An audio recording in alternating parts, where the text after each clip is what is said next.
kandi ikindi twibutsa abantu ntabwo harota abantu bakijijwe gusa, ntabwo harota abantu basenga gusa, n'abapagani bararota. Nebukadinezari yararose ibintu biraba. Hanyuma iyo urose uragiye ihene, mu ihene nyinshi, bisobanuye ko ari umwuka w'ubuhehesi Imana ishaka ko wihana mu buzima bwawe. Kurota uterera umusozi ugakanguka utawuminutse, ukagenda ugakora ukavunika, ariko ukwezi kwashira ukazashaka umusaruro w'ikintu wavunikiye ukakibura. Abandi bantu mukorana bagatera imbere bakubaka amazu bakajya bagenda mu mamodoka, wowe ukajya ugenda umanitse amaboko muri shira umuteto, kandi abandi barubatse amazu baragiguza amamodoka. Ubwo ni umwuka wo nyuma. Kurota inzoka ikurya, hari umudamu yakundaga kubirota, akabirota agize inda igize nk'amezi 3, izi nzozi akazirota, bwacya mu gitondo inda ikavamo. Bibaho nko kunda zigera kuri 4-5. Hanyuma umugabo cyangwa umugore wawe ukarota umugabo wawe yabaye igisimba, ahinduka igisimba cyangwa se yahindutse inyamaswa, bisobanuye ko urugo bino bintu baranabiroga. Bino bintu barabiroga. Hari umwana w'umukobwa w'i Burundi arutse kumpamagara arambwira ngo mu buhamya arambwira ati mushumba, jewe ndi umwana w'umukobwa mfite imyaka 22, ntago ndaryamana n'umuhungu na rimwe, narose umuntu azaransambanya mu nzozi, none uko bukeye uko bwije inda yarakuze imeze nk'imvutsi. Anyoherereza ifoto umuntu yamufotoye yambaye ikintu cy'igikanzu, inda yenda kuvuka. Guhora urota iwanyu aho wavukiye mu cyaro, ukarota uri muri ka kazu k'ibyatsi, ukarota urimo wagiye gukura ibijumba, ugiye guhinga, wagiye gusenya, kandi ubwo uri kubirota uri i Kigali, uri muri Amerika, uri i Burayi, ubayeho neza, ariko buri gihe za nzozi za hahandi iwanyu zigahora zigaruka. Biba bisobanuye ko ari umudayimoni wo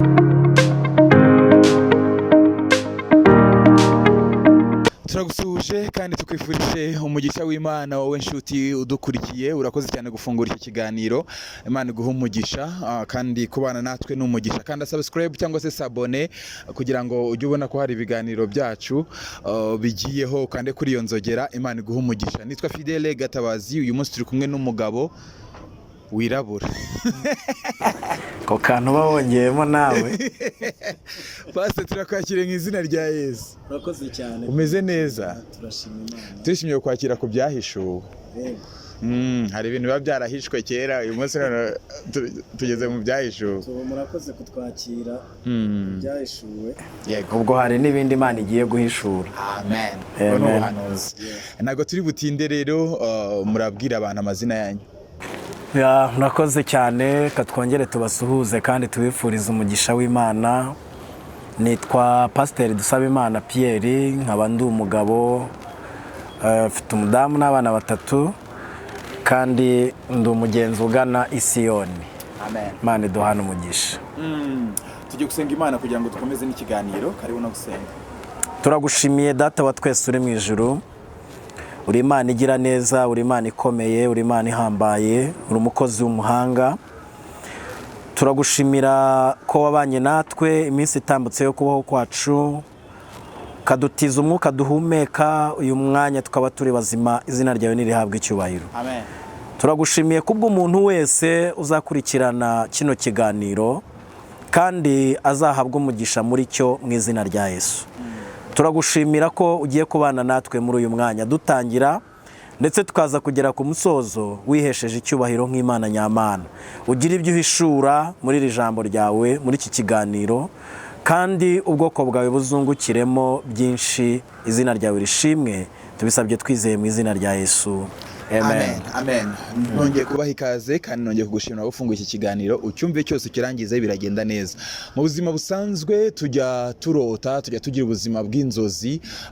Mu busanzwe umuntu akaba afite vision, ariko hari inzozi zisanzwe zo kurota nijoro cyangwa se ku manywa umuntu aryamye asinziriye. Twatumiye umupasiteri kugira ngo atubwire bimwe mu busobanuro bwa zimwe mu nzozi abantu bajya barota. Nawe niba hari ibyo ujya urota ntusobanukirwe, wajya muri comment ukandika, ubutaha tukazabigusobanurira hamwe n'umwuka w'Imana. Niko Yozefu yigeze avuga ngo n'umwuka w'Imana ubasha kuzisobanura.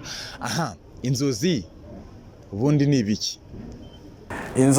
inzozi ni ubuhanuzi. Inzozi ni ubuhanuzi. Turifashisha ijambo ry'Imana Yobu ibice 33 umurongo wa 14 ndetse n'uwa 15. Haravuga ngo Imana ivuga rimwe ndetse kabiri nubwo umuntu atabyitaho. Mu nzozi, mwiyerekwa rya nijoro, igihe abantu bashyizweyo basinziriye ku mariri yabo, niho yumvisha amatwi y'abantu igashyira ikimenyetso ku byo ibigisha. Amen. Rero tuvuze ngo inzozi ni ubuhanuzi, mu nzozi habamo ibice byinshi bitandukanye. Wowe Fideli, Imana ishobora gushaka kuvugana nawe, ntigutumeho umuhanuzi, yo ubwayo ikaza ikivuganira nawe. Hanyuma iyo ivuganye nawe ishobora kukubwira, ishobora kukumenera amabanga y'ibizaba mu buzima bwawe buri imbere. Ishobora kukubwira ibyo utazi byabaye kera. Ni ukuvuga ngo inzozi ni ubuhanuzi. Ariko abantu niba tuvuga ngo inzozi ni ubuhanuzi, ntabwo inzozi zose ariko ziza ziturutse ku Mana. Hari inzozi umuntu ashobora kurota izo bita imiruho, iz'imiruho. Umuntu ashobora kurota ibintu yiriwemo. Umuntu ashobora kurota ibintu yabonye bitarimo message, cyangwa se yiriwe atekereza bitarimo message. Bivuga ngo rero ubwo turaza kubigenda tureba muri detail. Iyi ni part 1, ni igice cya mbere, tuzatanga n'ikindi. Kandi hari abantu bashobora kuba wenda baratubonye ahandi tuzisobanura, kandi nzi neza ko byagiriye abantu benshi umumaro, bungukiyemo byinshi. Yego. Hanyuma rero niba ijambo ry'Imana rivuze ngo Imana ivuga rimwe ndetse kabiri, ubwo tugiye kureba bimwe mu bintu ushobora kurota bikaba bifite icyo bisobanuye. Hari igihe umuntu ashobora kurota inzozi nziza, hari n'igihe umuntu ashobora kurota inzozi mbi. Ibyo bibaho. Inzozi zitandukaniye n'iyerekwa pastor. Ahantu inzozi n'iyerekwa bitandukaniye, ubu tuvugana twicaye hano mu kiganiro, Fidel ushobora guhita nerekwa cyane, ntanahumirije rwose, nshobora guhita nerekwa, nkahita mbona ibintu biri kwa Fidel mu rugo, nkahita nkubwira nti Imana inyeretse mu rugo bimeze gutya na gutya, hari ibintu mbonye iwawe, hari ibintu mbonye mu cyaro, nkabibona. Urumva iryo niyerekwa. Hanyuma aho bitandukaniye rero nuko inzozi zo ni ibintu biza uryamye usinziriye. Kuko havuze ngo bantu basinziririye ku mariri yabo. Hanyuma ukajya gutya ukarota. Hari n'abantu bajya barota ibintu biteye ubwoba, akanga kuryama, akamara igihe yaranze kuryama, ati ntaryama nkarota nabi. Ariko ntago bishoboka. Ntago wahunga kuryama ngo utarota nabi. Ahubwo igihe urose nabi, warose ibintu bikaguhahamura bikagutera ubwoba, hari ikintu ushobora gukora. Iyo urose inzozi nziza, urazisengera, kazibohoza kugira ngo Imana ibikore. Iyo urose ibintu bibi nabwo urasenga kugira ngo Imana ibikureho. Yes. Dutangire rero. Ubwo ndumva tugiye gutangira ubusobanuro, ubwo turarezima kuko biba ari byinshi. Ubutaha tuzagaruka nkuko babivuze, turatanga nimero bazabyandike muri comment. Ubutaha tuzagaruka tubihereho nabyo abantu babisobanukirwe. Hanyuma ikindi, hari umuntu uri muri Suwede aherutse kumpamagara, arambaza ngo biriya bintu by'inzozi numvise usobanura wowe na Gatabazi, ngo ni ibintu umuntu ajya kwiga mu ishuri, ni section umuntu ashobora kugenda agakurikirana mu ishuri. Ndamubwira no, biriya bitandukanye na science, bitandukanye n'amasomo umuntu afata mu ishuri, ni ibintu bihishurwa n'umwuka w'Imana. Kuko nagiye mbibona kenshi umuntu akampamagara akambwira inzozi yarose, noneho jewe umwuka w'Imana akampishurira birenze ibyo we ambwiye, nanabimusobanurira akumva ntabyumva. Nk'urugero, hari umudamu yamamagara arambwira ngo yaroteye umwana w'ibintu n'ibi. Noneho ndamubwira nti rero sengera uwo mwana agiye guhura n'ikibazo gikomeye, agiye kugwa mu kinogo gikomeye kandi bizamugeza kure. Atambwira ngo hoya, ngo buriya, ngo nibi. Wowe ngusobanuriye ibintu warose, niba utabyemeye ubwo nta kibazo. Ati ntago ibyo bintu mbwiye mbishyikiriye. Aragenda ntiyanasenga Fidel. Uzi byabayeho, haciye icyumweru umwana agwa mu kinogo avuye ku ishuri, agwa mu kinogo cya metero 10. umwana yamaze nk'amezi 4 mu bitaro, ariko Imana ishimwe ko yahabaye, umwana yaje gukira. Arampamagara arambwira ati iyo mbimenya, ati iyo ntapinga ibintu wansobanuriye, ati nabyarabaye. Nkubwira nti nyine n'uburangare wabigizemo. Hanyuma rero ubusobanuro, bumwe mu busobanuro tugiye kugerageza gutanga, igihe urabona nk'ubu nararangije, imyaka mfite si imyaka yo kujya kwiga muri primaire, wenda ngiye no kwiga mfite ibindi nakwiga, ariko ukarota wambaye aka uniforme kandi ko muri primaire ko mu cyaro, twa dukontoni na twakake twabaga twambaye, kandi uri umuntu mukuru. Biba bisobanuye ko ugiye kwinjira mu ishuri ry'ikigeragezo gikomeye. Ni ikigeragezo gikomeye uba ugiye kwinjiramo. Fata ibihe byo gusenga, nibinaba ngombwa kukinjiramo, kuko iyo dusenze hari ibyo Imana idakuraho, ikemera ko twinjiramo, ariko iyo wasenze Imana iguheramo imbaraga ku buryo ugisohokamo amahoro. Hanyuma kurota inzoka ikurya, hari umudamu yakundaga kubirota, akabirota agize inda igize nk'amezi 3, izi nzozi akazirota, bwacya mu gitondo inda ikavamo.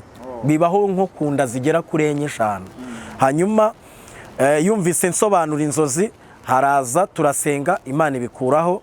Ubu amaze kubyara, amarira y'urubyaro Imana yarayahanaguye. Iyo urose inzoka ikurya, ni umudayimoni wo kukuriganya umugisha wawe. Hanyuma iyo urose inzoka iri kugenda muri fondasiyo y'inzu, ukarota inzoka iri kugenda muri fondasiyo y'inzu, niba wubatse menya ko urugo rwawe Satani agiye kurusenya. Niba utubatse ukaba uri muri fiansaye, menya ko urukundo urimo ruzasozwa n'amarira, uzakomerekeramo bikomeye ku buryo igikomere uzakuramo kugikira ntago bizakorohera.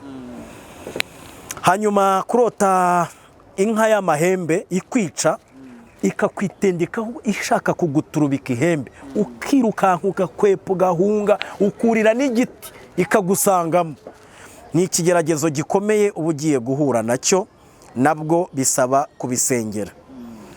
Hanyuma iyo wubatse ufite umugabo cyangwa umugore wawe, ukarota umugabo wawe yabaye igisimba, ahinduka igisimba cyangwa se yahindutse inyamaswa, bisobanuye ko urugo rwanyu rwamaze kwinjirwamo n'umudayimoni w'ikinyoma, urugo rwanyu ni hatabaho gusenga rugiye gusenyuka.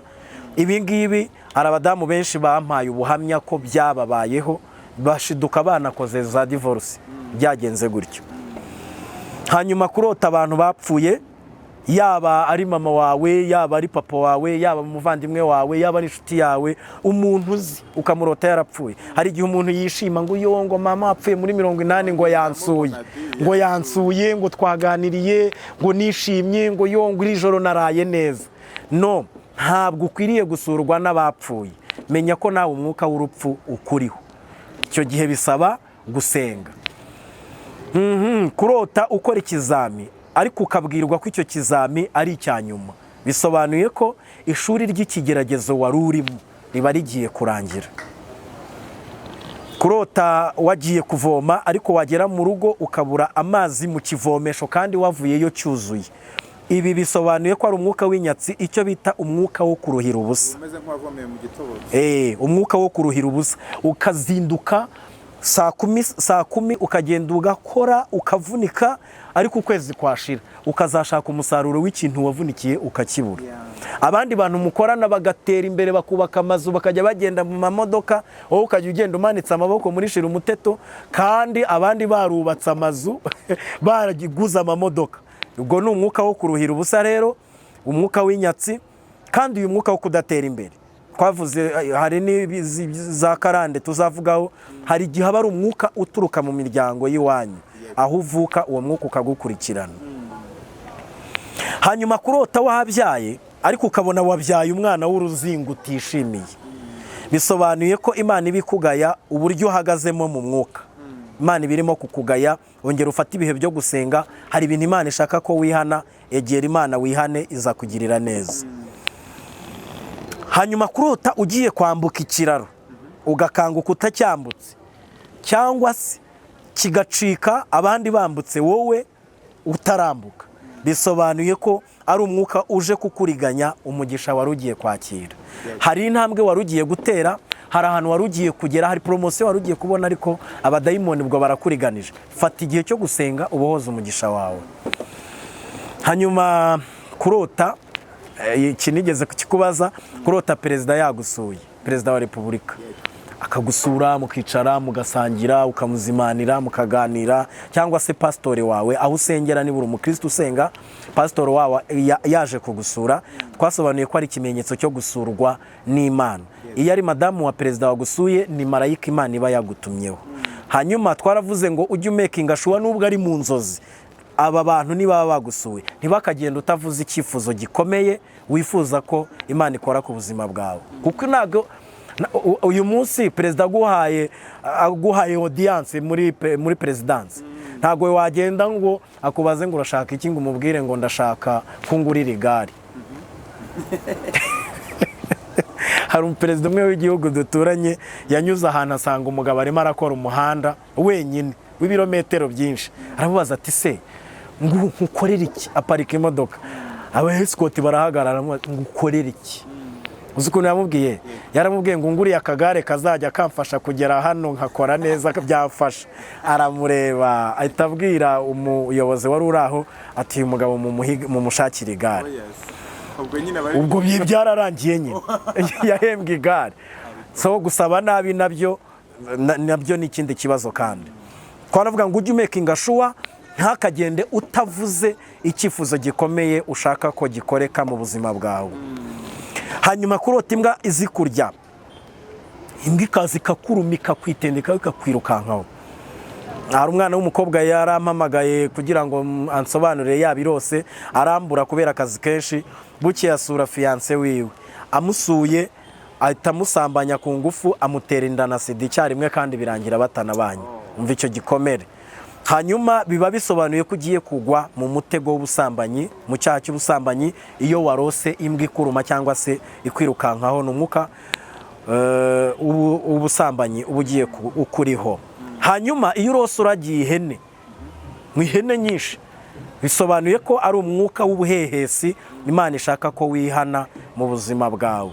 Kurota uterera umusozi ugakanguka utawuminutse, kandi ubona ari umusozi muremure, ukajya ukabona uvuye mu nzozi wa musozi utawuminutse, bisobanuye ngo ikigeragezo urimo na bado kirakomeje, ahubwo nibwo kigiye gukomera bya nyabyo. Senga Imana ikwambika imbaraga, ikugirira ubuntu, igutabare muri icyo kigeragezo. Hanyuma kurota indege iza ikagwa, ikarandinga neza, ikakugwa iruhande cyangwa se ukayigendamo, bisobanuye ko ari ubutabazi bwihuse Imana iba igiye kohereza ku buzima bwawe.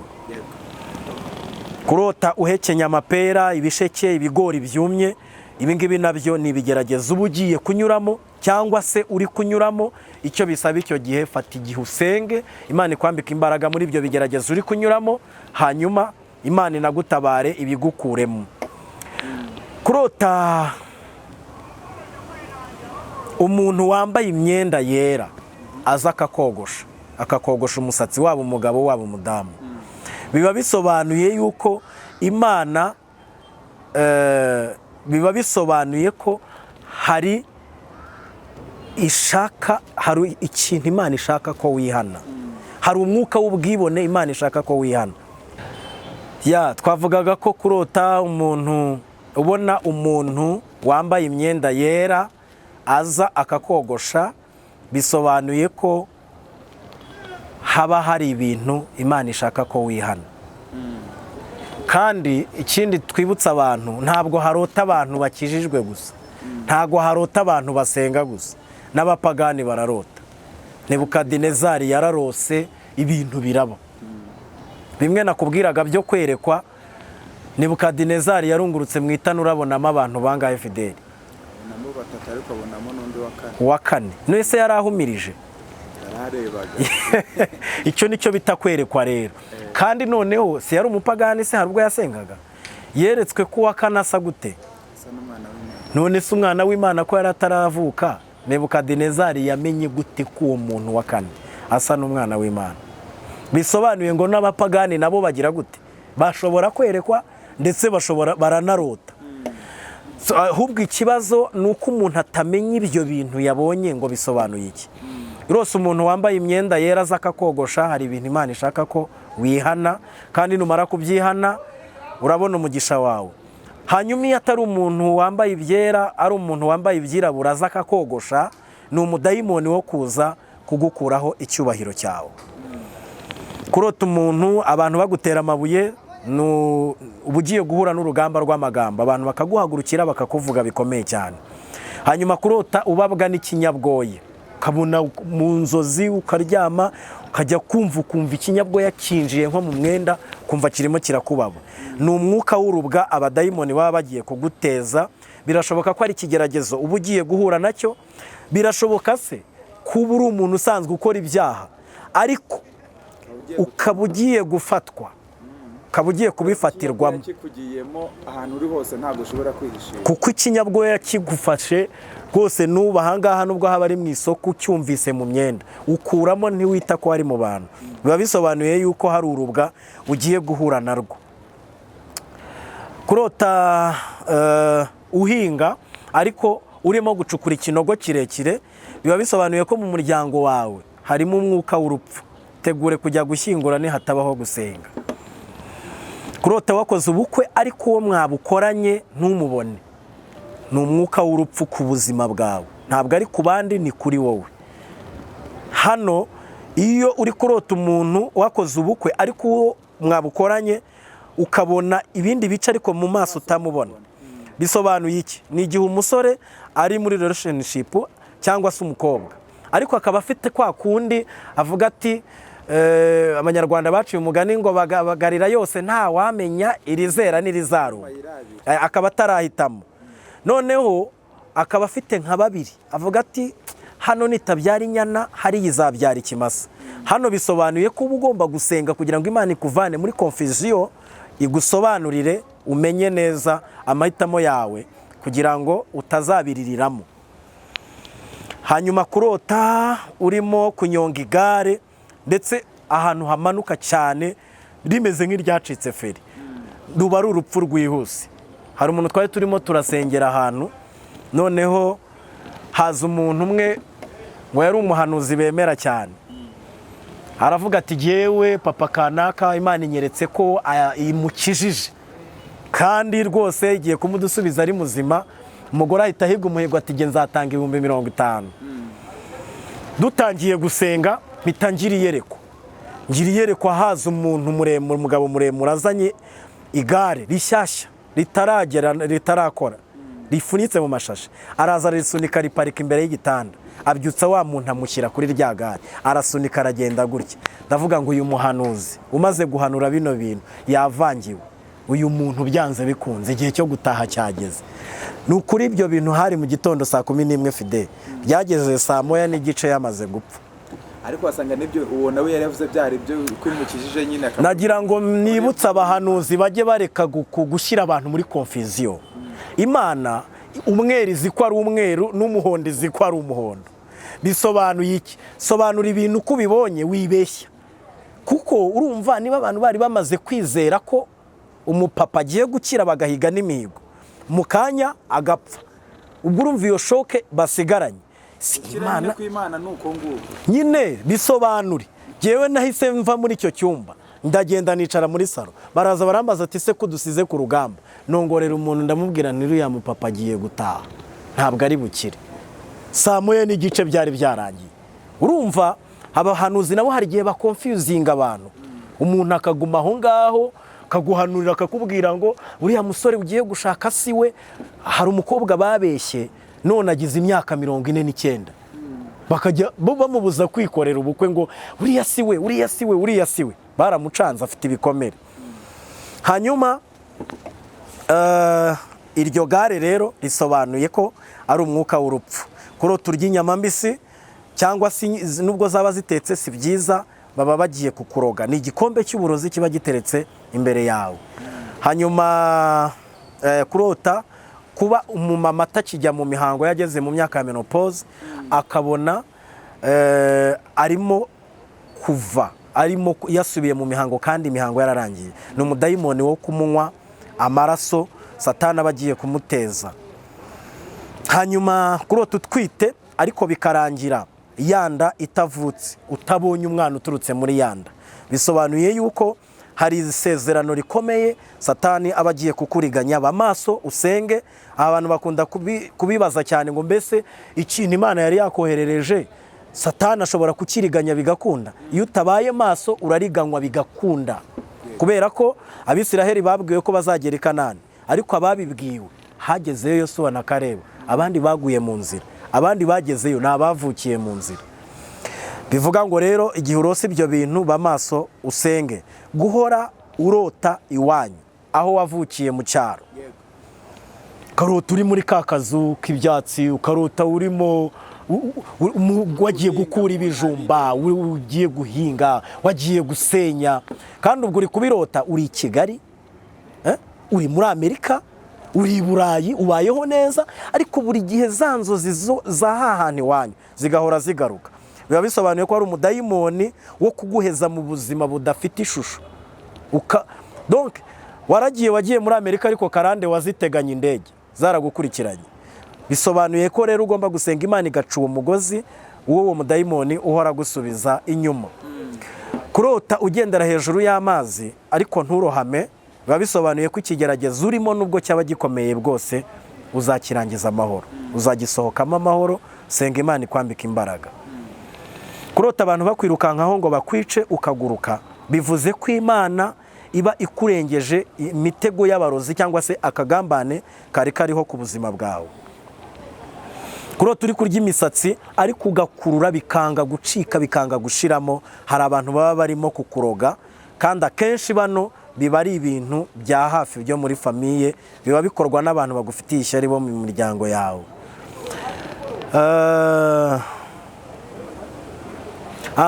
Kurota wakoze ubukwe n'uwo mubana kandi mwarabukoze, ukarota mwakoze ubukwe mwabusubiyemo, ni byiza gute Fideli?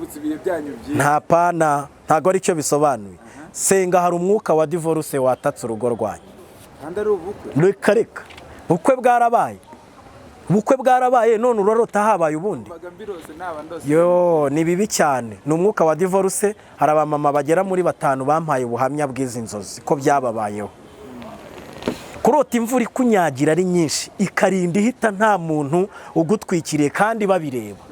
Abantu bakakureba uri kunyagirwa, bafite umutaka bakakunyuraho, ukabura n'umuntu n'umwe wagutwikira. Biba bisobanuye ko ikigeragezo urimo cyangwa ugiye kunyuramo uzahangana nacyo wenyine, nta muntu n'umwe uzakugirira impuhwe. Ni wowe n'Imana gusa. Ntuzagire umuntu witakana, ntuzagire umuntu ureba nabi, ntuzagire umuntu ufata nkaho yaguhemukiye, ahubwo ugomba kukibamo wenyine mpaka kirangiye. Kurota abantu cyangwa se ibintu bikuniga, bikaza bikakuniga, ukagerageza gusakuza ngo utabaze. Zino nzozi zirababaza cyane, ukagerageza gusakuza ijwi rikanga. Ntago ari wowe urota uzivuyemo, ugize amahirwe umuntu uri kumwe n'umuntu yagukubita inkokora cyangwa se ikintu kigakubita urugi cyangwa ibati kugira ngo ukanguke. Biba bisobanuye yuko hari abantu baba barimo kukuroga. Kurota usambana n'umuntu uzi cyangwa se utazi. Iyo uri umuntu usenga, bivuze ko igicaniro cyawe cyazimye. Niba usenga biragusaba iki? Fata igihe cyo gusenga. Hanyuma niba udasenga, bivuze ko uwo mwuka ukugendaho, kandi ni karande yo mu muryango w'iwanyu. Ndetse bino bintu baranabiroga. Hari umwana w'umukobwa w'i Burundi arutse kumpamagara arambwira ngo mu buhamya arambwira ati, mushumba, jyewe ndi umwana w'umukobwa afite imyaka 22, ntago ndaryamana n'umuhungu na rimwe, narose umuntu azaransambanya mu nzozi, none uko bukeye uko bwije inda yarakuze imeze nk'imvutsi. Anyoherereza ifoto umuntu yamufotoye yambaye ikintu cy'igikanzu, inda yenda kuvuka. Bivuga ngo yasambanye n'abadayimoni mu buryo bw'umwuka, mu isi y'umwuka bamutera inda, kandi iyi nda nubwo ikura ntabwo izavuka. Kandi bayumuteye muri iyo myuka, ariko igaragara inyuma ameze nk'umuntu utwite, nk'uko ubona umubyeyi atwita akajya akambara mariniyeri, kandi ambwiza ukuri ati narabikoze nabikwihana Imana ikambabarira ati ariko ntabyo ndakora. Byaje mu nzozi. Bisobanuye iki rero? Ibi bintu bashobora no kubimuroga, bashobora kubimuroga bikamufata. Bisobanuye yuko ukwiriye gufata igihe cyo gusenga. Igicaniro cyawe niba cyarazimye, hakamemo ntabwo umuntu w'umurokore, umuntu usenga, umuririmbyi, umunyamwuka ukwiriye kurota usambana.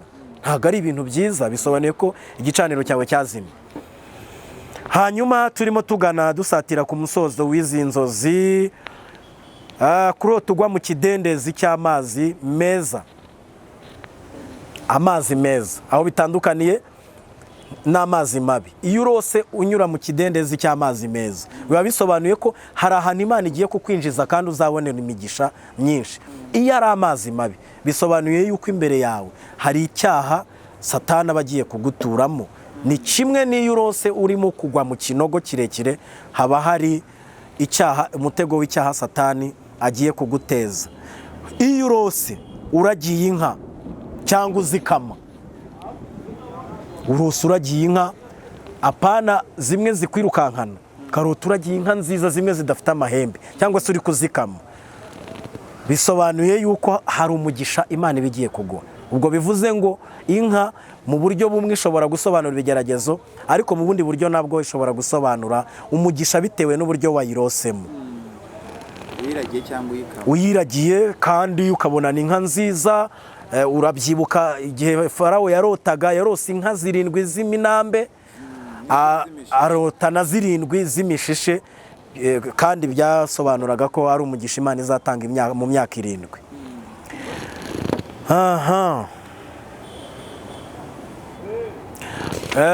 Reka tugana ku musoza. Kurota iruhande rwawe haryamye intare ariko yitonze, idafite amahane, bitandukanye n'igihe irimo kukwirukankana. Iyo urose iryamye iruhande rwawe, biba bisobanuye ko Imana yo mu ijuru yohereje uburinzi bukomeye kuri wowe. Bitaniye herero nimwe zishaka kukwica. Nigeze kujya Kampala, nsengera umupapa, njya muri parafo, manura y'ibintu by'ibirozi byari imiti yari yavanye mu bapfumu bari bamuhaye, ndabitwika amashashi 5. Maze kubitwika turasenga, ndataha. Wa murozi wari wabimuhaye, wa mupfumu wari wabimuhaye, amenya yuko nabitwitse. Fide nararyamye, nari ntuye Kimisagara, ngiye kubona mbona nsinziriye, ngiye kubona mbona haje intare y'ingabo, iraza impagarara hejuru, iri kunkumura gutya, izamura umugara, izamura ijanja, nari ndyamye ngaramye, izamura ijanja igiye kunkubita mu gatuza ngo ituritse umutima.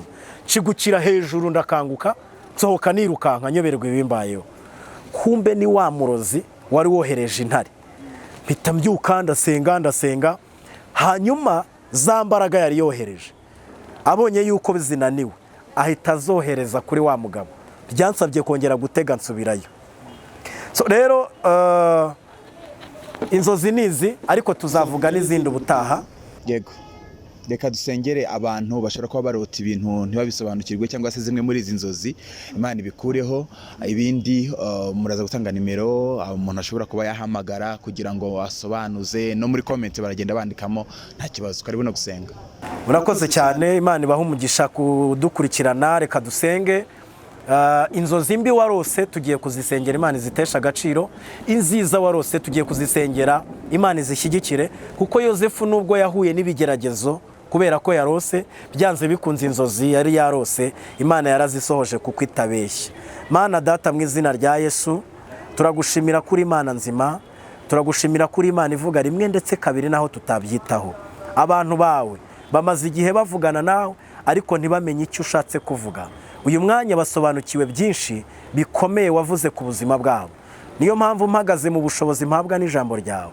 Inzozi mbi barose zitesheje agaciro, ntizizasohore ku buzima bwabo. Izo barose ku miryango yabo ntizizasohore ku buzima bwabo. Mu izina rya Yesu, mpesheje agaciro inzozi nziza barose, bagategereza bakagira ngo ni iz'amarangamutima. Ndavuze ngo izo nzozi nizisohore uyu mwaka, mu izina rya Yesu, bive mu magambo bijye mu bikorwa. amasezerano watanze uyasohoze kuko uri Imana itabeshya. Duhesheje umugisha umuntu wese uzakurikirana kino kiganiro, uzagikurikirana arwaye indwara zananiranye uzamukirisha ukuboko kwawe gukomeye, uzakurikirana kino kiganiro yarabuze urubyaro uzamuhe kubyara mu izina rya Yesu. Turagushimiye kwiriza imbaraga zawe zigiye guherekeza iri jambo ryawe rigakora imirimo n'ibitangaza, niko tubisabye tubyizeye mu izina rya Yesu, amen. Amen. Turagushimiye cyane pastor, watanga nimero yawe ya telefone. Imana ibahe umugisha. 0783 25 37 57 0783 25 37 57. Abari hanze barabyumva ni plus 250. Umugisha, turagushimiye wari ufunguye iki kiganiro. Imana iguhe umugisha, ukomeze ubane natwe kandi ukomeze urarikire n'abandi kuba bakumva ibi ngibi. Amahoro n'imigisha akomeze kuba kuri wowe. Turacyakomeje n'ibiganiro byacu. Shalom, shalom.